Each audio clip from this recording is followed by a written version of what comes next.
फिर उन्होंने मुझे कहा कि पिछले साल इसी रूम में एक लड़के ने सुसाइड किया था।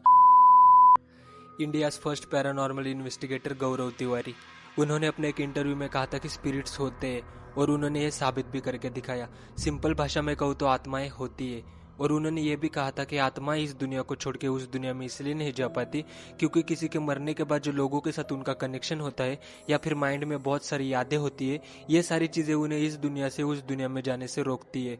तो आज हम उन्हीं आत्माओं के बारे में बात करने वाले। It's time to story telling. Welcome back to another video in. ये बात है 2018 की। तब मैं एक हॉस्टल में रहता था। रूम छोटा सा था मगर सब कुछ ठीक ठाक था। बस एक ही प्रॉब्लम थी, रात में अजीब गरीबी आवाजें।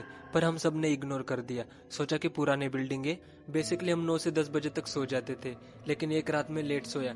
एग्जैक्ट टाइम नहीं पता, लेकिन करीब 2 से 2:30 बजे होंगे। और तभी मेरे फ़ोन पे एक अननोन नंबर से कॉल आता है। मैं अननोन नंबर उठाता नहीं, तो मैंने स्टार्टिंग में इग्नोर किया, मैंने रिसीव नहीं किया। तो फिर से 2-3 बार मुझे उसी अननोन नंबर से कॉल आने लगे। मैंने इग्नोर किया, मैंने स्टार्टिंग में उठाया नहीं। फिर बाद में मैंने सोचा कि इतने रात को कौन ही कॉल कर लेगा। मुझे ऐसा लगा कि किसी का इम्पोर्टेंट कॉल होगा। तो फिर मैंने यहाँ से कॉल बैक की और कॉल बैक करते ही मेरी ही आवाज़ में वहाँ से मुझे बात कर रहा है कि कॉल मत कर, मैं यहीं पे हूँ। भाई लिटरली इतना डर गया था ना मैं, पूरे बॉडी पे गूज़बम्स आने लगे डर के मारे। क्या ही बताऊं, क्योंकि वहां से मुझे मेरी आवाज में बोल रहा है कि कॉल मत कर, मैं यहीं पे हूँ। तो आप सोच ही सकते हो कि कितनी भयंकर सिचुएशन थी। मेरे पूरे हाथ पैर कांप गए, दिमाग ने काम करना बंद कर दिया।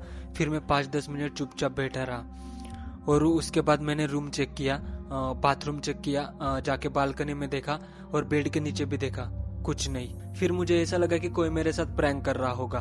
फिर बेड पे जाके चुपचाप लेट गया, फोन साइड में रख दिया और थोड़ी देर बाद फोन फिर से बजने लगा। और इस बार अननोन नंबर नहीं था, इस बार मुझे मेरे खुद के नंबर से कॉल आ रहा था। लिटरली मेरा दिमाग काम करना बंद कर दिया, क्योंकि मेरे ही नंबर से मेरे ही फोन पे मुझे कॉल आ रही थी। हाथ पैर तो पूरे कांपने लग गए मेरे। तब की सिचुएशन में एक्सप्लेन नहीं कर सकता।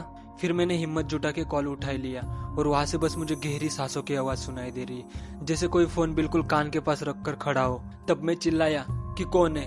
तभी अचानक से दरवाजा खटखटाने की आवाज आई। मैंने बहुत हिम्मत जुटाकर दरवाजा खोलने के लिए जा ही रहा था, तभी फोन से आवाज आई, दरवाजा मत खोलना क्योंकि जो बाहर है वो मैं नहीं हूँ। ये सुन के तो पूरा दिमाग, पूरे हाथ पैर कांपने लग गए। कैसे तो भी हिम्मत जुटा के मैंने वो रात निकाली। उस रात तो मैं सोया ही नहीं था, बस बैठा ही रहा। और जब सुबह होने के बाद ये सारी बातें मैंने वार्डन को बताया, तब वार्डन का चेहरा तो एकदम सफेद हो गया था। फिर उन्होंने मुझे कहा कि पिछले साल इसी रूम में एक लड़के ने सुसाइड किया था और जब उसने सुसाइड किया था तब उसका फोन उसी के हाथ में था। तब से मैंने हॉस्टल में रहना ही छोड़ दिया।